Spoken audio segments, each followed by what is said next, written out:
The time of transition from Steve Jobs as leader of Apple to Tim Cook was an incredibly charged moment. Very close to his own death, he said to Tim Cook, "I don't ever want you to ask, what would Steve Jobs do? I want you to do what is right." And here it is. None of the genius that is attributed to Steve Jobs would ever been able to happen had it not been for the supply chain that Tim Cook built.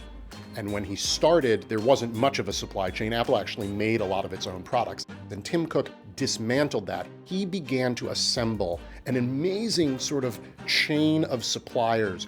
Apple would deeply integrate with these suppliers, going way upriver to fundamental technologies so that they would be the first in line to get them and they would be made to the standards that Apple wanted. The combination of all those things gave Apple an advantage that to this day, no other electronics company has, and it's very hard to imagine that anyone ever would. The Apple Watch is the most advanced timepiece ever created. To say, oh, Cook hasn't come out with an amazing, groundbreaking product like Steve Jobs has, well, the climate isn't quite ready for that to happen.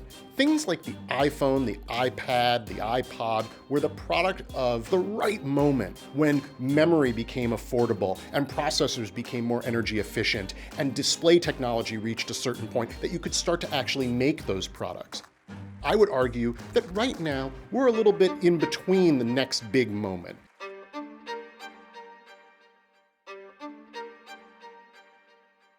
He remains the only openly homosexual CEO of a Fortune 500 company, which seems shocking, but it's true. His own privacy was becoming outweighed by the need to contribute to a raising of tolerance.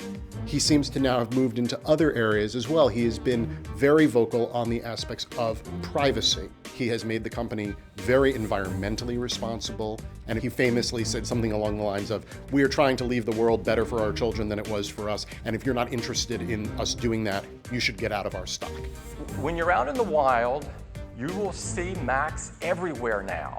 They're in businesses, they're in coffee shops and airports, and hopefully they're in your living room.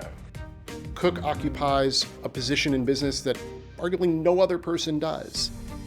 Apple has actually performed better financially under Tim Cook than it had under Steve Jobs. So he has a lot of wind behind his sails, if you will, to be able to be in the vanguard.